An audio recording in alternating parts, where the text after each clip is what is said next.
ഞങ്ങളുടെ നാഥാ,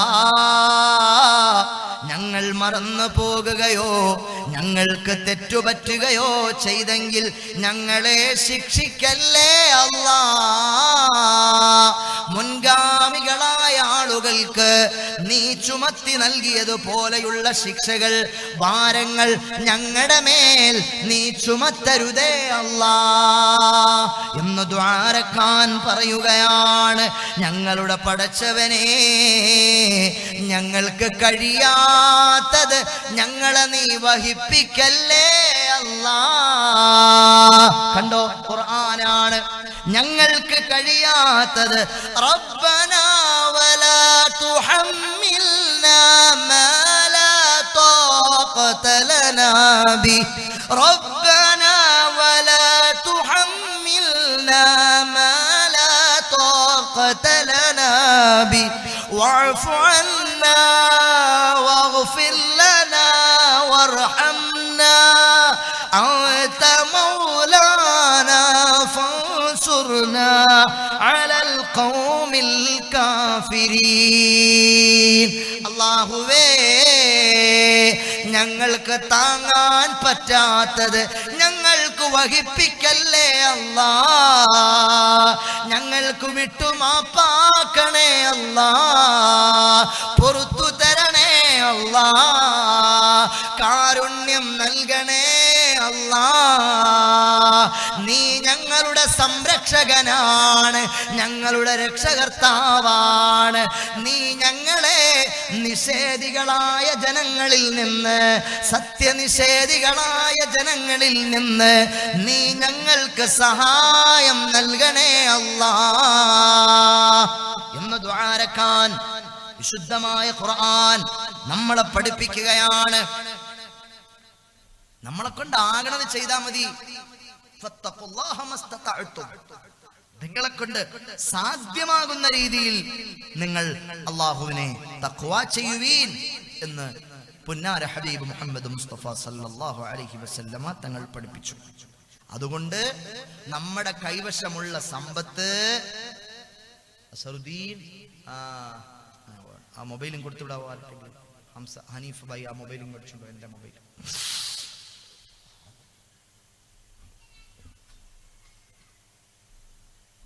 ഹബീബ് മുഹമ്മദ് മുസ്തഫ സല്ലല്ലാഹു അലൈഹി വസല്ലം അവിടുന്ന് ചോദിക്കുന്ന മറ്റൊരു ഹദീസ് നമുക്ക് അവസാനിപ്പിക്കാം. أيكم مال وعن أبي هريرة رضي الله عنه قال النبي صلى الله عليه وسلم أيكم مال وارثه أحب إليه من ماله. محمد مصطفى صلى الله عليه وسلم قالوا يا رسول الله ما منا أحد إلا ماله أحب إليه. قال صلى الله عليه وسلم فإن ماله ما قدم ومال وارثه ما أخره. قال صلى الله أو كما قال صلى الله عليه وسلم. അവിടുന്ന് പറയാണ്, സഹാബിമാരോട് ചോദിച്ചു, ജനങ്ങളെ നിങ്ങൾ കേൾക്കണേ, തടയുന്നതായാൽ നിന്റെ കൈവശമുള്ളത് റബ്ബിന്റെ പക്കൽ നിന്ന് തടയും നിന്റേത്. പാവങ്ങൾക്ക് കൊടുക്കാതെ നീ തടഞ്ഞു വെക്കുന്ന പണമാണ് നിന്റെ കയ്യിലുള്ളതെങ്കിൽ അല്ലാഹു അവന്റെ പക്കൽ നിന്നുള്ള അനുഗ്രഹങ്ങളെ നിനക്ക് തടയുന്നതാണ്. തടയുന്നതായാൽ നിന്റെ കൈവശമുള്ളത് റബ്ബിന്റെ പക്കൽ നിന്ന് തടയും നിന്റേത്. നിനക്കുള്ളതെന്നും നിനക്കുള്ളതെല്ലാം തീർന്നു പോകും തീർച്ചയാ. ശ്രദ്ധിച്ച് കേൾക്കണേ മഹാനായ തഴവ ഉസ്താദ്. അല്ലാഹുവേ, തഴവ ഉസ്താദിന്റെ ബറക്കത്ത് കൊണ്ട് ഞങ്ങളുടെ മജ്ലിസിൽ ബറക്കത്ത് നൽകണേ തമ്പുരാനെ. അവിടുത്തെ ബറക്കത്ത് കൊണ്ട് ഞങ്ങളെ കൽബുകളെ നന്നാക്കണേ അല്ലാ. അവിടുന്ന് പഠിപ്പിക്കുകയാണ്, നിനക്കുള്ളതെല്ലാം എനിക്കുള്ളതെല്ലാം, എനിക്കുള്ളതെല്ലാം തീർന്നു പോകും തീർച്ചയാ. തീരാത്തതാണവനുള്ളതെന്നും മൂർച്ചയാ. തടയല്ലേ സ്വന്തം നഫ്സ് കൊണ്ട് സഹായവും. ഒരാൾക്കും സഹായം നമ്മൾ തടയാൻ പാടില്ല. സഹായം നമ്മൾ കൊടുക്കുന്ന ആളുകളാകണം. കിട്ടുന്നിടത്തോളം മേടിക്കുകയും അത് പാവങ്ങൾക്ക് എത്തിക്കുകയും ചെയ്യുന്നവരാകണം. അവശ്യ നിർവഹണത്തിനൊത്ത് നടത്തവും. തടഞ്ഞാൽ ദുആ നിനക്കുള്ളതും തടയുന്നതാ എന്നുള്ളതും തിരുമുസ്തഫ പറയുന്നതാ. പാവങ്ങളുടെ അവകാശത്തിനെതിരെ ഞാൻ സംസാരിച്ചിട്ടുണ്ടെങ്കിൽ എന്റെ ദുആയ്ക്ക് അല്ലാഹു ഉത്തരം നൽകുകയില്ലെന്ന് മുഹമ്മദ് മുസ്തഫ സല്ലല്ലാഹു അലൈഹി വസല്ലം. കണ്ടിട്ടില്ലേ സഹോദരങ്ങളെ, നമ്മൾ എത്ര പഠിച്ചവനോട് ദുആയിരുന്നാലും അല്ലാഹു നമുക്ക് ഇജാബത്ത് തരാതിരിക്കാൻ കാരണം എന്താണ്? നമ്മൾ ഏതെങ്കിലുമൊക്കെ പാവപ്പെട്ടവന്റെ അവകാശത്തെ തടഞ്ഞിട്ടുണ്ടാകും. അങ്ങനെ പാവങ്ങളുടെ അവകാശങ്ങളെ നമ്മുടെ പ്രവർത്തനം കാരണമായി, നമ്മുടെ പറച്ചിൽ കാരണമായി, നമ്മുടെ ഇടപെടൽ കാരണമായി ഏതെങ്കിലും ഒരു പാവപ്പെട്ടവന്റെ അവകാശം ധ്വംസിക്കപ്പെട്ടിട്ടുണ്ടെങ്കിൽ അല്ലാഹു എന്റെ ദുആയ്ക്ക് ഉത്തരം തരൂല. നിങ്ങളെ ദുആയ്ക്ക് പടച്ചവൻ ഉത്തരം തരൂല. സഹോദരങ്ങളെ, എന്തെങ്കിലും ഒരു തെറ്റു ചെയ്താലുടനടി ചെയ്യേണ്ടതാണൊരു ധർമ്മം എന്നാൽ നടപടി. ശ്രദ്ധിച്ച് കേൾക്കണം. ഒരു തെറ്റൊരാളുടെ ജീവിതത്തിൽ സംഭവിച്ചു പോയി എന്നാൽ അയാൾ എന്തു വേണം? ഒരു ധർമ്മം കൊടുക്കണം. പെട്ടെന്ന് തന്നെ അയാൾ ഒരു സ്വതക്ക കൊടുക്കണം. ഒരു 100 രൂപ എടുത്ത് മുത്തഅല്ലിമീങ്ങൾക്ക് മാറ്റിവെക്കണം, അനാഥകൾക്ക് മാറ്റിവെക്കണം, ഫുഖറാക്കൾക്ക് മാറ്റിവെക്കണം. നല്ല നീയത്തോടെ വ്യഭിചരിച്ചിട്ട് 100 രൂപ 500 രൂപ ഇരിക്കട്ടെ എന്ന് പറഞ്ഞാൽ അത് അള്ളാനെ പറ്റിക്കുന്ന പരിപാടിയാണ്. ഹാമിദ് യാസീനെ പറ്റിക്കാം, വാപ്പായെ പറ്റിക്കാം, ഉമ്മായെ പറ്റിക്കാം, അള്ളാനെ പറ്റിക്കാനാകൂല. ഉസ്താദ് പ്രസംഗത്തിൽ പറഞ്ഞല്ലോ, എന്തെങ്കിലും തെറ്റ് ചെയ്താൽ ധർമ്മം കൊടുത്താൽ മതി എന്ന് പറഞ്ഞ് നാളെ മുതൽ തെറ്റു ചെയ്യാനും അതോടൊപ്പം ധർമ്മം ചെയ്യാനും ആരും ഇറങ്ങി പുറപ്പെടല്ലേ സഹോദരങ്ങളെ. അഥവാ മനുഷ്യരാണ്, മനുഷ്യ സഹജമായി എനിക്കോ നിങ്ങൾക്കോ എന്തെങ്കിലുമൊക്കെ തെറ്റു സംഭവിച്ചാൽ ധർമ്മം കൊടുക്കുന്ന അവസരം പൊതുസുന്ന. മാതാപിതാക്കൾക്കെന്നു കരുതൽ നന്നാ, അതിനുള്ള പ്രതിഫലം അവരിലേക്കെത്തുന്നതാ. അവനുള്ളതോ കുറയാതെയും ലഭിക്കുന്നതാ. ഇന്ന് മുതൽ നിങ്ങൾ കേട്ടുവെക്കണേ സഹോദരങ്ങളെ, മറന്നു പോകരുതേ, ഹൃദയത്തിൽ നിന്ന് മാഞ്ഞു പോകരുതേ. എന്റെ ഉമ്മമാരെ, എന്റെ ഉപ്പമാരെ, എന്റെ ചെറുപ്പക്കാരെ, എന്റെ ശബ്ദം കേൾക്കുന്ന നല്ല ജനങ്ങളെ, നിങ്ങൾ 1 രൂപ ദാനം ചെയ്താലും 10 രൂപ ദാനം ചെയ്താലും പള്ളിക്ക് സ്ഥലം വിട്ടുകൊടുത്താലും മദ്രസ കെട്ടാൻ സഹായിച്ചാലും എന്തു നല്ല കാര്യം നിങ്ങൾ ചെയ്താലും എന്റെ ഉമ്മാക്കിതിന്റെ പ്രതിഫലം കൊടുക്ക് പടച്ചവനെ, എന്റെ വാപ്പാക്കിതിന്റെ പ്രതിഫലം കൊടുക്ക് പടച്ചവനെ. അങ്ങനെ നമുക്ക് ജന്മം നൽകിയ, താരാട്ടിയ, പാലൂട്ടിയ, പോറ്റി വളർത്തിയ,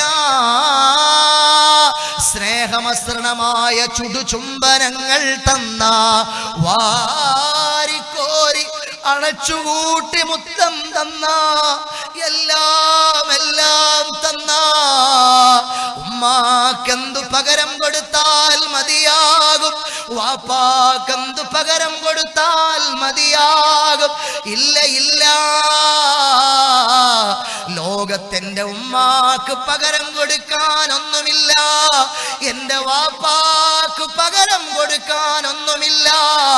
എന്റെ വാപ്പ എനിക്ക് വേണ്ടി അധ്വാനിച്ച അധ്വാനം, എന്റെ ഉമ്മ എനിക്ക് വേണ്ടി സഹിച്ച ത്യാഗം, അതിന് പകരമായി കൊടുക്കാൻ ഒന്നുമില്ല.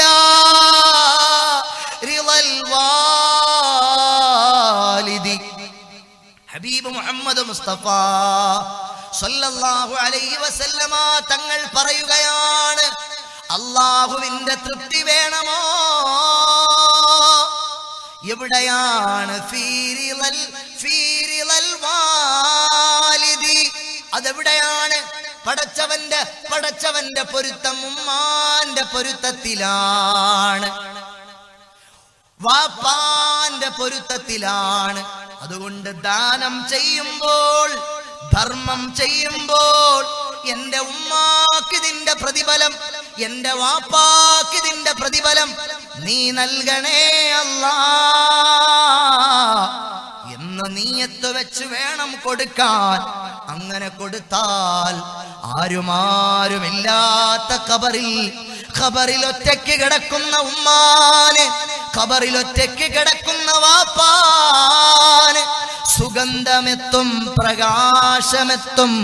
സ്വർഗത്തിലെ സുഗന്ധം, സ്വർഗത്തിലെ വെളിച്ചം ആ ഖബറിലേക്ക് എത്തുമെന്ന് മുഹമ്മദ് മുസ്തഫ. എന്നാലൊട്ടു പ്രതിഫലം കുറയാതെ നിനക്കും ലഭിക്കും. നിന്റെ മക്കൾക്കത് പഠിപ്പിച്ചു കൊടുക്ക്. നീ മരിച്ചാലും അവരും ഇതുപോലെ ചെയ്ത് നിനക്കും പ്രതിഫലം ലഭിക്കും. അല്ലാഹു നമുക്കതിനൊക്കെ തൗഫീഖ് തരട്ടെ സഹോദരങ്ങളെ. വല്ലാത്തൊരു സംഭവമാണ്. ദാനം ചെയ്യണം, ധർമ്മം ചെയ്യണം. അല്ലാഹുവിന്റെ തൗഫീഖ് ഉണ്ടെങ്കിലേ അതൊക്കെ പറ്റുള്ളൂ. അല്ലെങ്കിൽ ഇതൊന്നും ചെയ്യാൻ നമുക്ക് കഴിയില്ല. എത്രയോ ആളുകൾക്ക് പണമുണ്ട്, ആർക്കെങ്കിലും 5 പൈസയുടെ ഉപയോഗമുണ്ടോ അവരുടെ പണം കൊണ്ട്? ഒരു 5 പൈസയുടെ ഉപയോഗം അവർക്കുണ്ടാവില്ല. സ്വർഗത്തിൽ നിധിയുണ്ടെന്ന് പറഞ്ഞു മുഹമ്മദ് മുസ്തഫ.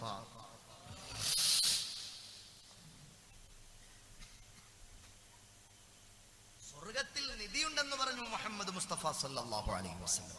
എന്താണ് സ്വർഗത്തിലെ നിധി? ഒരു 4 കാര്യം സ്വർഗനിധിയിൽ പെട്ടതാ എന്നുള്ളതും നബി മുസ്തഫ പറയുന്നതാ. അതിലൊന്ന് ധർമ്മം ഗൂഢമായി ചെയ്യുന്നതാ. റബ്ബിന്റെ കോപം തടയുവാനുതകുന്നതാ. അർശിന്റെ തണലും മഹ്ശറിൽ കിട്ടുന്നതാ. മീസാനിലേറ്റം ഭാരവും തൂങ്ങുന്നതാ. അടുപ്പിക്കലും കുടുംബങ്ങളെ രണ്ടാണതിൽ. ഇരുലോക നഷ്ടം വന്നിടും വേറുക്കുന്നതിൽ. 4 നിധികൾ. നിങ്ങൾക്ക് നിധികൾ വേണോ? സ്വർണ നിധിയെ പറ്റിയല്ല. നിധി എന്ന് പറഞ്ഞാൽ നമുക്ക് പണക്കൂമ്പാരമാണ് ഓർമ്മ വരിക. സ്വർഗത്തിൽ നിങ്ങൾക്ക് നിധി ലഭിക്കണമോ?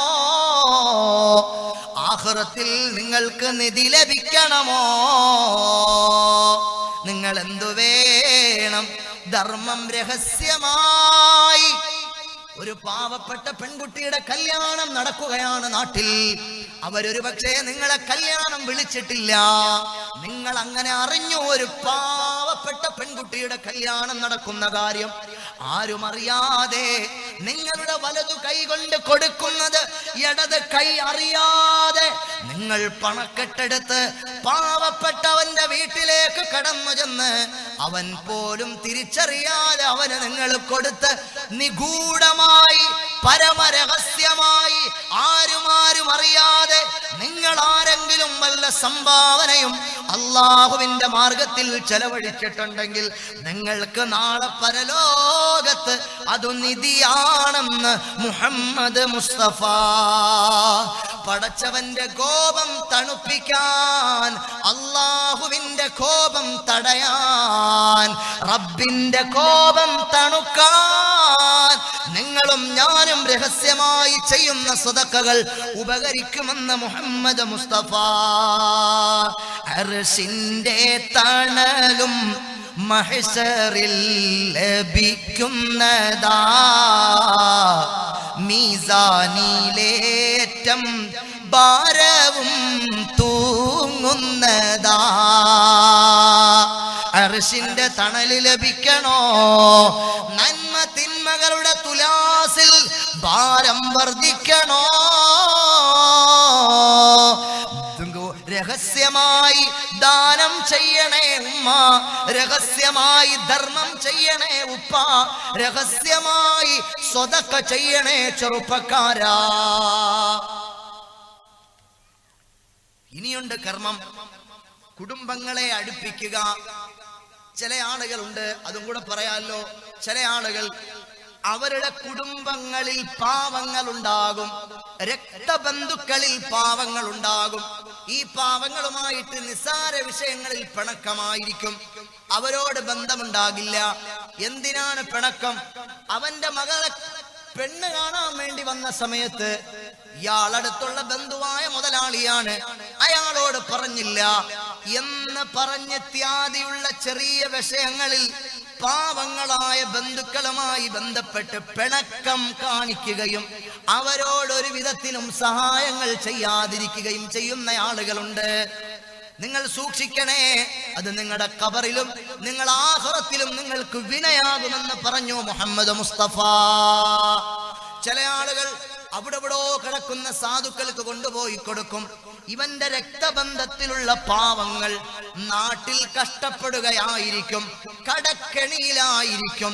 സഹോദരങ്ങളെ, എന്റെ ജീവിതത്തിൽ ഞാൻ ചെയ്യുന്ന ഏറ്റവും ശ്രേഷ്ഠമായ സ്വതഖ എന്റെ ഉമ്മാന്, എന്റെ വാപ്പാന് ഞാൻ ചെയ്യുന്ന സ്വതഖയാണ്. ശ്രദ്ധിച്ച് കേൾക്കണേ. എന്റെ ഉമ്മയും വാപ്പയും ജീവിച്ചിരിപ്പുണ്ട്, അവർക്ക് പ്രയാസമുണ്ട്, അവർക്ക് ടാബ്ലറ്റ് മേടിക്കണം, അവർക്ക് ഗുളിക മേടിക്കണം, അവർക്ക് ഭക്ഷണം കഴിക്കണം, അവർക്ക് വസ്ത്രം മേടിക്കണം. ഞാൻ എൻ്റെ ജീവിതത്തിൽ ചെയ്യുന്ന ഏറ്റവും വലിയ സ്വതഖ അത് പള്ളിക്ക് കൊടുക്കലല്ല, മദ്രസയ്ക്ക് കൊടുക്കലല്ല, യത്തീമിന് കൊടുക്കലല്ല. എന്റെ ഉമ്മയും എന്റെ വാപ്പയും ആവശ്യക്കാരാണെങ്കിൽ അവർക്ക് കൊടുക്കലാണ് ഏറ്റവും വലിയ സ്വതഖ. പള്ളിക്ക് കൊടുക്കണ്ടെന്നല്ല, കൊടുക്കണം. ഇതുപോലെ രക്തബന്ധത്തിൽപ്പെട്ട ആളുകളുണ്ട്. വാപ്പാടെ അനുജന്മാര്, ഇളോന്മാര്, ജ്യേഷ്ഠന്മാര്, മൂത്തോന്മാര്, മുത്താപ്പമാര്, കൊച്ചാപ്പമാര്, അതല്ലെങ്കിൽ ഉമ്മാടെ കൊച്ചുമ്മമാര്, മൂത്തുമ്മമാര്, അവരിൽപ്പെട്ട മക്കള്, അവരൊക്കെ പ്രയാസത്തിലാണ്. അപ്പൊ ഇയാൾ കൊണ്ടുപോയി എവിടെയെങ്കിലും കൊണ്ടുപോയി സംഭാവന കൊടുക്കുക, അവരെ സഹായിക്കില്ല, അവരോട് വെറുപ്പാണ്, മിണ്ടൂല. അങ്ങനെയുള്ളവന്മാർക്ക് വലിയ പണിഷ്മെന്റ് ലഭിക്കുമെന്ന് പറഞ്ഞു മുഹമ്മദ് മുസ്തഫ. ആഖിറത്തിൽ നമ്മൾ കൈകടിക്കേണ്ടി വരും. അങ്ങനെ ചെയ്യരുതേ. നിങ്ങൾ എന്തു വേണം? നിങ്ങളെ കുടുംബ ബന്ധങ്ങളെ നിങ്ങൾ പൊട്ടിപ്പോകാതെ ചേർത്തു പിടിക്കണേ. കുടുംബ ബന്ധങ്ങളെ നിങ്ങൾ പൊട്ടിപ്പോകാതെ ചേർത്തു പിടിക്കണേ. നിങ്ങളോട് മോശമായി പെരുമാറിയാലും കുടുംബ ബന്ധങ്ങൾ നിങ്ങൾ ചേർക്കണേ. അത് നിങ്ങൾക്ക് നാളെ പരലോകത്ത് ഉപകരിക്കുമേ. പോരാ പോരാ, ലാ ഹൗല മൂന്നാമത്തതാണതുകൊണ്ട് ചൊല്ലുന്ന പക്ഷം ഭാഗ്യവും പെരുത്തുണ്ട്. മുസീബത്തും മറക്കുന്നതും നാലാണ്, ആരും അതറിയാതാക്കലും നന്നാണ്. ഒരു രോഗമുണ്ട് നമുക്ക്. ചില ആളുകളുണ്ട്, എന്തെങ്കിലുമൊക്കെ ചെറിയ വിഷമം ഉണ്ടെങ്കിൽ നമ്മൾ എന്ത് ചെയ്യും? 10 ആളുകളോട് പറയും. ഒരു രഹസ്യ രോഗമാണ്, അയാൾക്ക് മാത്രമേ അറിയുള്ളൂ അയാൾക്ക് അങ്ങനെ രോഗമുണ്ടെന്ന്. ഒരുപക്ഷെ ഭാര്യയോട് പറയണം, മക്കളോട് പറയണം എന്നും പറഞ്ഞ് നാട്ടുകാരോട് മുഴുവൻ ഞാൻ രോഗിയാണെന്ന് പറയാൻ പാടില്ല എന്ന്. മുസീബത്ത് മറച്ചു വെക്കണേ, വേദന സഹിക്കണേ. എത്രയോ രോഗികളായ ആളുകൾ എന്റെ ശബ്ദം കേൾക്കുന്നുണ്ടാകും. അതാ ഞങ്ങളെ കൊല്ലം ജില്ലയിൽ പുനലൂരിനടുത്തൊരു സഹോദരൻ തന്റെ പ്രിയപ്പെട്ട സഹോദരിക്ക് ബ്രസ്റ്റ് ക്യാൻസർ ആയിട്ട്, ഉസ്താദേ എന്റെ പെങ്ങള് പാതിരാത്രികളിൽ ഉറക്കമില്ലാതെ പുഴു പിടയ്ക്കുന്നത് പോലെ കിടന്ന് പിടയ്ക്കുകയാണ്. ഒന്നുകിൽ അവള് മരിച്ചു പോണം, അല്ലെങ്കിൽ എന്റെ പൊന്നു പെങ്ങൾക്ക് ശിഫാ ലഭിക്കണം എന്ന് പ്രാർത്ഥിക്കാൻ ഏൽപ്പിച്ച സഹോദരനുണ്ട്. അല്ലാ, അങ്ങനെ രോഗം കൊണ്ട് പ്രയാസപ്പെടുന്ന ആളുകൾ, അവരുടെ വേദന എത്രയാണ്. ക്യാൻസർ രോഗമെന്ന് പറഞ്ഞാൽ ഇന്ന് പടർച്ചപ്പനി പോലെ പടർന്നു പിടിക്കുകയാണ്. ചെറിയ മക്കൾക്ക് പോലും ക്യാൻസർ രോഗമാണ്. അല്ലാ, ഞങ്ങളിലുള്ള ക്യാൻസർ രോഗികൾക്ക് നീ ശിഫാ കൊടുക്കണം റഹ്മാനേ. ഞങ്ങൾക്കോ ഞങ്ങളുമായി ബന്ധപ്പെട്ട ഞങ്ങളെ ഉമ്മവാപ്പമാർക്കോ ഉസ്താദുമാർക്കോ സഹോദര സഹോദരിമാർക്കോ കുഞ്ഞുമക്കൾക്കോ ഞങ്ങളുമായി ബന്ധപ്പെട്ട ഒരാൾക്കും ആ രോഗം നൽകല്ല റബ്ബേ. ഞങ്ങൾ ആരുടെയെങ്കിലും ശരീരങ്ങളിൽ അതിൻ്റെ അണുക്കൾ ഉണ്ടെങ്കിൽ ഈ നിമിഷം ജനങ്ങളോട് സ്വതക്കയുടെ മഹത്വം പറഞ്ഞ മജ്‌ലിസിന്റെ ബറക്കത്തുകൊണ്ട് റബ്ബേ, ഇൽമു പറഞ്ഞ മജ്‌ലിസിന്റെ ബറക്കത്തുകൊണ്ട് ഞങ്ങളറിയാതെ ഞങ്ങളുടെ ശരീരത്തിൽ നിന്നും പരിപൂർണമായും നീ നിർമാർജനം ചെയ്യണം അല്ലാഹ്. ഇത് പറയുമ്പോ ആ രോഗം കൊണ്ട് വിഷമിക്കുന്ന ആളുകളുണ്ട് റബ്ബേ, അവർക്ക് സമാധാനം നൽകണം അല്ലാഹ്. നീ ശിഫ നൽകണം അല്ലാഹ്. ബിഹഖി നബി മുഹമ്മദിൻ സല്ലല്ലാഹു അലാ മുഹമ്മദ് സല്ലല്ലാഹു അലൈഹി വസല്ലം സല്ലല്ലാഹു അലാ മുഹമ്മദ് സല്ലല്ലാഹു അലൈഹി വസല്ലം സല്ലല്ലാഹു അലാ മുഹമ്മദ് സല്ലല്ലാഹു അലൈഹി വസല്ലം. അല്ലാഹു കാത്തുരക്ഷിക്കട്ടെ സഹോദരങ്ങളെ. വലിയ വിപത്താണ്, വലിയ പ്രയാസമാണ്. ഇന്ന് പടർച്ചപ്പനി പോലെയാണ് ക്യാൻസർ രോഗം. പടർച്ചപ്പനി പോലെ ചെറിയ മക്കൾക്ക് ക്യാൻസറാണ്. ക്യാൻസർ എന്ന് പറഞ്ഞാൽ മനുഷ്യന്റെ പച്ച ശരീരത്തിൽ അഴുകിയ ദ്രവിച്ച മാംസകഷ്ണമാണ്. എന്തൊരു വേദനയാണ്, എന്തൊരു പ്രയാസമാണ്, എന്തൊരു ബുദ്ധിമുട്ടാണ്. അള്ളാഹു നമ്മളെ കാത്തുരക്ഷിക്കുമാറാകട്ടെ. അതുകൊണ്ട് അത്തരം ധർമ്മം നമ്മൾ ചെയ്യണം, ദാനധർമ്മങ്ങൾ ധാരാളമായി ചെയ്യണം. മാത്രല്ല, നമുക്കെന്തെങ്കിലുമൊക്കെ വേദന പ്രയാസമുണ്ടാകുമ്പോൾ രഹസ്യമായി വെച്ചിട്ട് സഹിക്കുക, റബ്ബിനോട് പറയുക. ഒരു മുള്ള നമ്മുടെ കാലിൽ തറച്ചാൽ, ഹബീബായ തങ്ങളുടെ ഹദീസുണ്ട്, എത്ര അത്ഭുതമാണ് മുഅ്മിനായ മനുഷ്യന്റെ കാര്യം, എത്ര അത്ഭുതമാണ്. ഒരു മുള്ളവന്റെ കാലിൽ തറച്ചാൽ അതിനവന് പാപങ്ങൾ പുറത്തു കിട്ടുമെന്ന് പറഞ്ഞു മുഹമ്മദ് മുസ്തഫ. നമ്മൾ അനുഭവിക്കുന്ന രോഗികളായ ആളുകൾക്ക് വിഷമമുണ്ട്. സഹോദരാ, നീ വിഷമിക്കണ്ട. രോഗികളായ ആളുകളുടെ ശബ്ദം കേൾക്കുന്നുണ്ടോ? നിങ്ങൾ അനുഭവിക്കുന്ന പ്രയാസങ്ങൾ താൽക്കാലികമാണ്. ഓരോ വേദനയ്ക്കും പകരമായി അല്ലാഹു നിങ്ങളുടെ പാപങ്ങളെ പുറത്തു തരികയാണ്. ലോകത്ത് നിന്ന് മരിക്കുന്ന സമയത്ത് ഒരു തെറ്റുമില്ലാതെ മരിക്കാൻ പറ്റും. തൗബ ചെയ്യാൻ പടച്ചവൻ അവസരം തരും. നല്ലൊരു മരണം. ദുനിയാവ് എങ്ങനെയെങ്കിലും കഴിഞ്ഞു പോകും, ഖബർ അങ്ങനെ കഴിഞ്ഞു പോകൂല, ആഖിറം എങ്ങനെയെങ്കിലും കഴിഞ്ഞു പോകൂല. അതുകൊണ്ട് രോഗികളായ ആളുകൾ, അവർക്ക് വലിയ പ്രതിഫലമാണ്. രോഗികൾ ദുആരെന്നാൽ ഇജാബത്ത് കിട്ടുമെന്ന് മുഹമ്മദ് മുസ്തഫ. സന്ദർശനത്തിന് ചെല്ലലും ഖദ് സുന്നാ,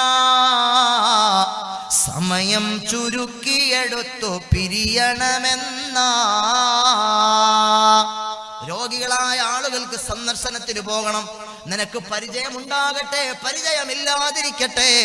രോഗികളായ ആളുകൾ അതേത് ജാതിയിൽപ്പെട്ടതോ ആവട്ടെ, ഏത് മതത്തിലോ പെട്ടവനാകട്ടെ, ബിദ്അത്തുകാരൻ രോഗിയായി കിടന്നാൽ കാണാൻ പോകാൻ പാടില്ല. എന്നാൽ സാധാരണക്കാരനായ ഒരു മനുഷ്യൻ രോഗിയായി കിടന്നാൽ നിനക്ക് പരിചയമുണ്ടാകട്ടെ, ഇല്ലാതിരിക്കട്ടെ, അവന്റെ രോഗസന്ദർശനത്തിന് നീ പോകണം. നിന്നെ കൊണ്ട് അയാൾക്ക് നേരം പോക്കുണ്ടാകുമെങ്കിൽ അയാളോട് കുറച്ചു നേരം നീ വർത്തമാനം പറയണം.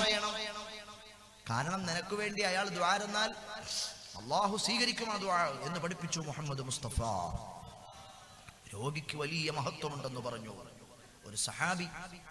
സഹോദരങ്ങളെ, ഒത്തിരി സുദീർഘമായി പോയി, സമയം നമുക്ക് തീരെയില്ല. ഞാൻ പറഞ്ഞ് അവസാനിപ്പിക്കാം. ലാ ഹൗല വലാ ഖുവത ഇല്ലാ ബില്ലാഹ് എന്ന ദിക്ർ ധാരാളമായി ചൊല്ലണം. ലാ ഹൗല വലാ ഖുവത ഇല്ലാ ബില്ലാഹിൽ അലിയിൽ അദീം. ഈ ദിക്ർ ധാരാളമായി ചൊല്ലുന്നവർക്ക് നാളെ പരലോകത്ത് വലിയ പ്രതിഫലം കിട്ടുമെന്ന് പറഞ്ഞു മുഹമ്മദ് മുസ്തഫ.